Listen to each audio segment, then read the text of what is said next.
Hello tout le monde, c'est Cathy Cut. Alors aujourd'hui on se retrouve pour une vidéo qui n'était pas prévue, complètement impulsive. Je viens de finir mon petit déjeuner et pendant que je déjeunais, j'étais sur la chaîne de cette demoiselle qui s'appelle Sarah Tepes. J'espère que... j'espère que j'écorche pas trop son nom, qui est très douée. Et en fait, j'ai vu qu'elle utilisait un logiciel que je ne connaissais absolument pas, qui s'appelle Krita. Et j'étais assez intéressée, je suis allée sur le site et j'ai vu que Krita était un logiciel professionnel gratuit et open source. Ça veut dire que les gens peuvent rajouter du contenu pour peindre. Donc bah, je me suis dit tiens, je vais essayer. Donc je me suis dit bah tiens, pourquoi pas le découvrir en même temps que vous. Donc j'ai sauté sur mon ordinateur pour faire une petite vidéo rapidement. Donc bah on va voir ce qui se passe. Je vais prendre la version portable comme pour Paint Toolsai. Sachant que moi, j'utilise vraiment que Photoshop. Je connais un petit peu Paint Toolsai.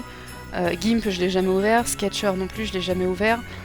Donc je me suis dit, tiens, allez, pour une fois, je vais tester autre chose parce que ça avait l'air assez sympa.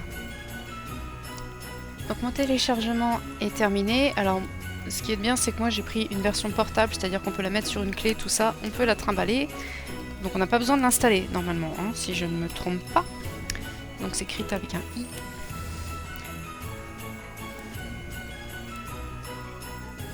Je mets ça là-dedans. Mon bureau est d'une tristesse, hein. Je suis désolée, j'ai reformaté mon PC le week-end dernier. Et je lance Krita. Bon, déjà, ça a l'air de marcher pour l'instant.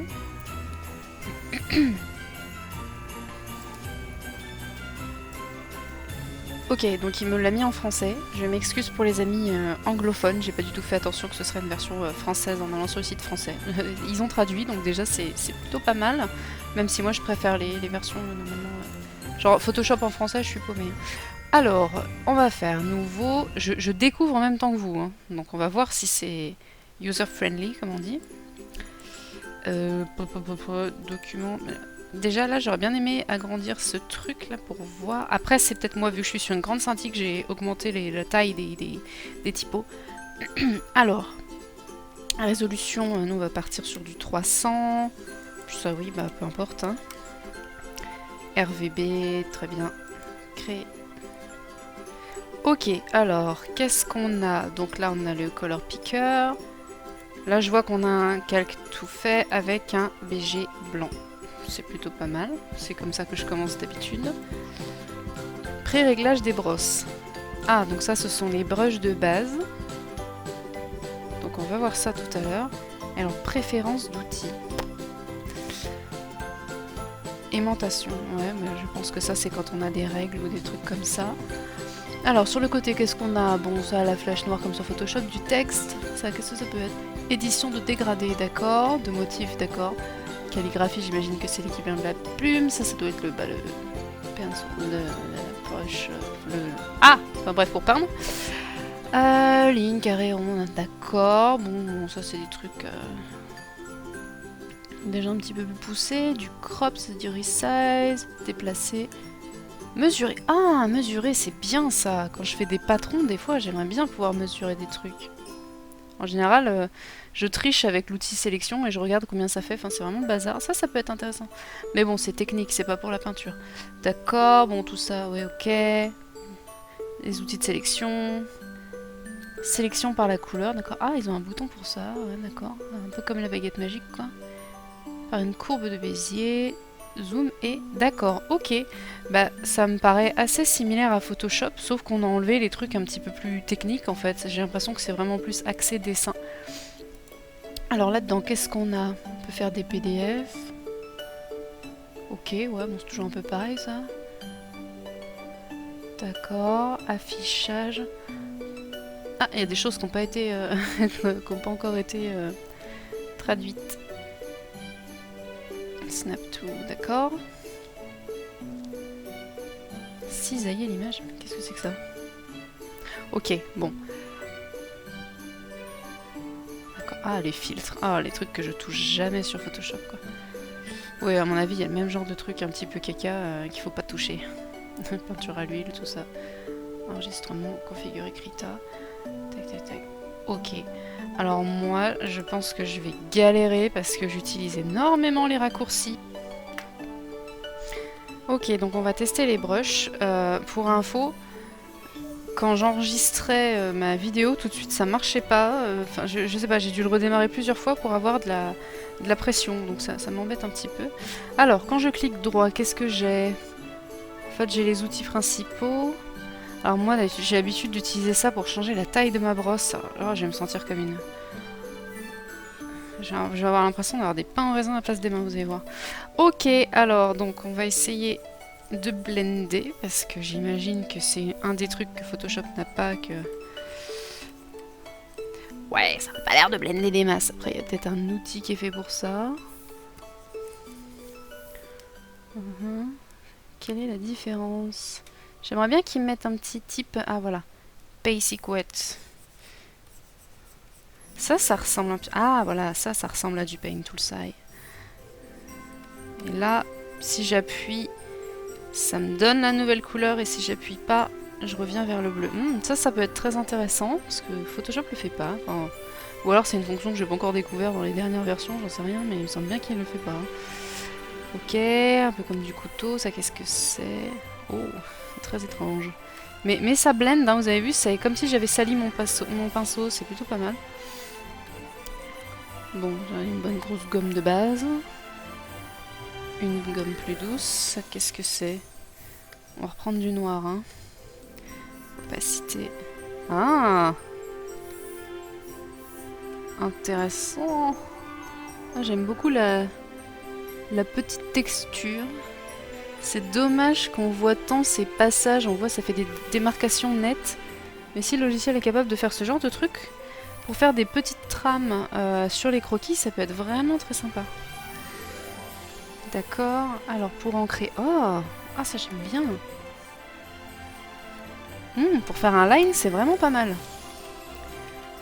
Sachant que c'est le pack de base hein, de brush, mais j'ai vu que Sarah avait mis sur une de ses vidéos des liens vers des packs de brush.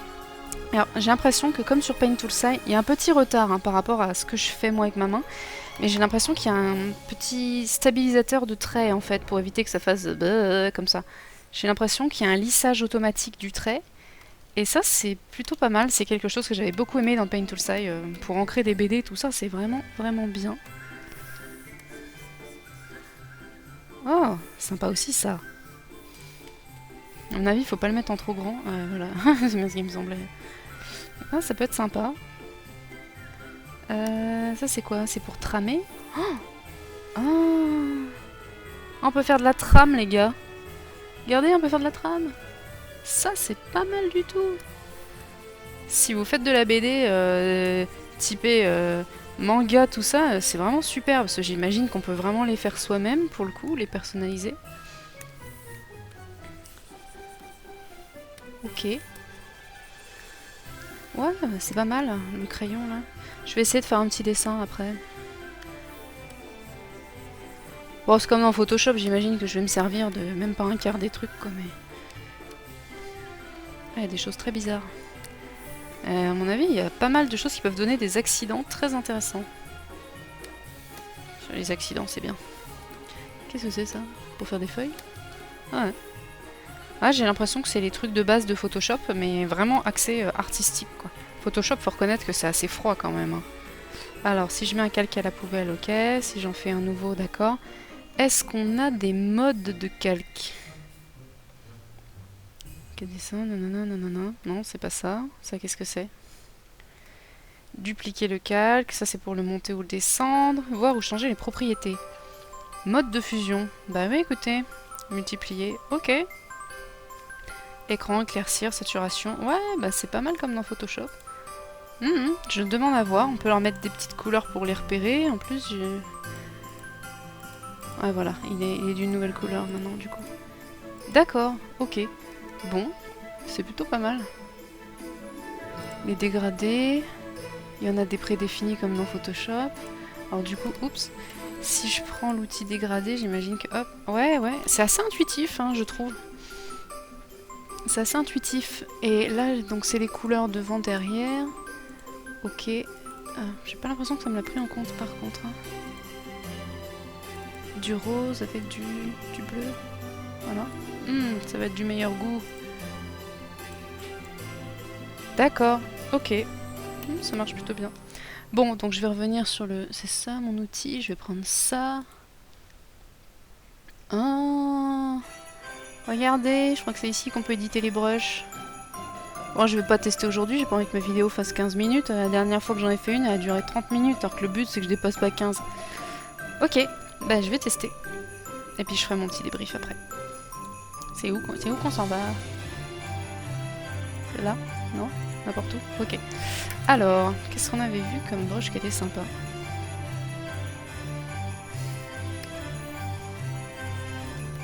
En noir, s'il vous plaît, ce sera mieux. Qu'est-ce que je prends? Un petit peu trop opaque pour moi. J'aimerais bien une brosse un petit peu texturée, s'il vous plaît.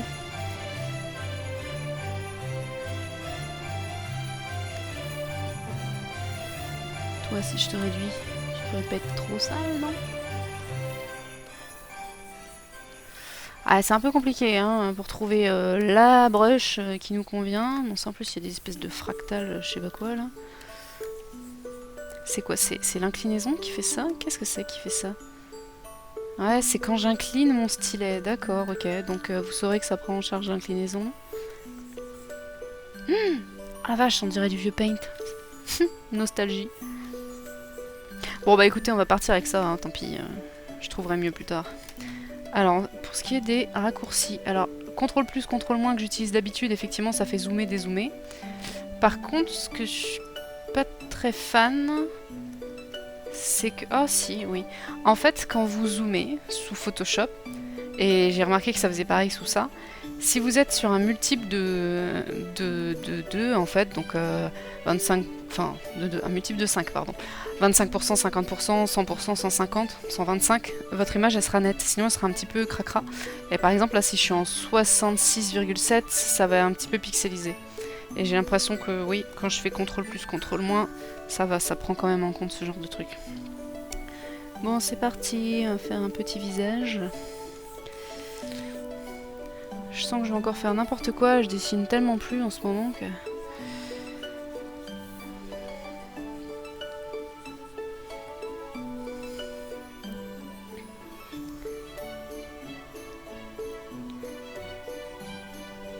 Pour l'instant, je préfère quand même largement Photoshop parce que j'ai mes habitudes avec mes brushes.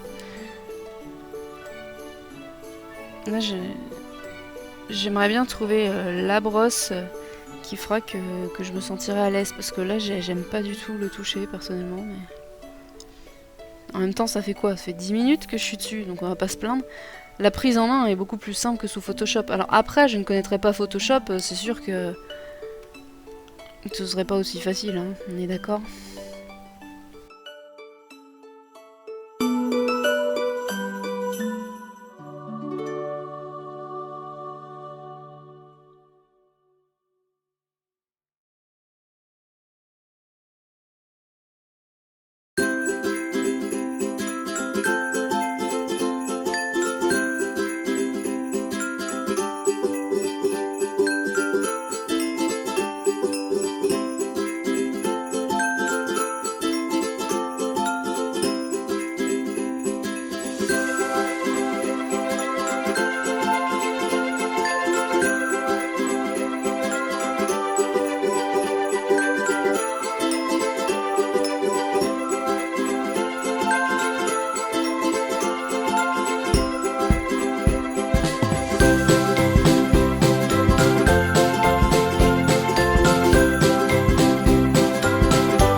Ok, donc je vais m'arrêter là, c'est déjà assez catastrophique. Alors, la conclusion, pour moi, bon, moi clairement j'ai eu l'impression d'avoir une main dans le dos en fait en, en faisant ce dessin. Je me suis sentie vraiment handicapée du stylet pour la bonne raison que j'ai tellement d'habitude sur Photoshop que c'est pas évident pour moi. Il y a quelques petites choses qui m'ont dérangée, mais sûrement c'est parce que je connais pas bien le logiciel. J'aurais bien aimé pouvoir tourner le canvas. Alors je sais pas où c'est, mais alors comme par hasard j'en parle, mais j'imagine que non, c'est pas ça. Bon bref, il doit y avoir une fonction qui permet de le faire à mon avis, mais ça m'a gêné. Ce qui m'a gêné aussi, c'est que j'ai découvert que le raccourci du color picker là, c'était P. Et en fait, quand on fait P, on change, on prend le truc et après on doit appuyer sur B pour revenir à la brush. Et ce que j'aimais bien dans Photoshop, c'est qu'on appuie juste sur Alt, on prend et dès qu'on relâche, c'est bon, c'est fini. Donc j'ai eu l'impression de perdre un temps monstre juste à cause de ça. Quoi d'autre qui m'a beaucoup embêté? Ah, pourtant, il y en a des trucs qui m'ont embêté. Ah zut! J'aurais dû le noter en même temps que je faisais le dessin, mais ouais, j'imagine qu'il faut vraiment trouver la bonne brush qui blende, parce que bon, moi ça blendait pas du tout, ça m'a dérangé, parce que j'étais un peu là pour ça, pour tester cette fonction-là. Je me suis dit, c'est un peu comme Pen Toolside, ils vont avoir ça. Et aussi, pour changer la taille, en fait, on voit pas bien ce qui se passe quand on change la taille, donc on teste, on regarde ce que ça donne, on teste, on regarde ce que ça donne jusqu'à ce que ce soit la bonne taille et c'était pas terrible. Quoi d'autre? Ouais, bon, les calques, ouais, c'est comme dans Photoshop. J'ai trouvé une fonction sympa, c'est la petite fonction avec le cadenas là. C'est la même que dans Photoshop, alors je vous la refais rapidement à la souris. Je dessine un truc, j'appuie sur ça, et après, si je veux redessiner sans dépasser, hop, ça marche. Et si je l'enlève, ça marche plus. Et donc ça, c'était vachement pratique au début pour la peau. Enfin, vous m'avez vu galérer pour pas mal de choses, en fait. Mon dessin, il est juste immonde. Mais par contre, bon, après, c'est moi, j'ai mes petites habitudes, tout ça. Mais je trouve que pour un truc gratuit, franchement, il y a de quoi faire de chouettes choses, quoi. C'est un peu comme Paint Toolside, il permet beaucoup de choses en matière d'illustration. Et vu le prix que coûte Photoshop aujourd'hui, franchement, j'ai bien envie de vous dire, allez-y, ça peut être vraiment sympa, sachant que quand vous retournez dans Photoshop, à mon avis, vous êtes moins perdu parce que c'est vraiment les mêmes fonctions. Quoi d'autre? Ah oui, je rappelle encore une fois que Adobe Photoshop CS2 est disponible gratuitement sur le site de Adobe. Avec le numéro de série, machin, tout ça. Vous faites absolument rien d'illégal si vous le prenez. Bien au contraire, je vous encourage à le prendre. J'ai travaillé dessus pendant plus de 10 ans. Ah, un dernier test que je voulais faire, c'est est-ce que ça enregistre et est-ce que ça ouvre les PSD?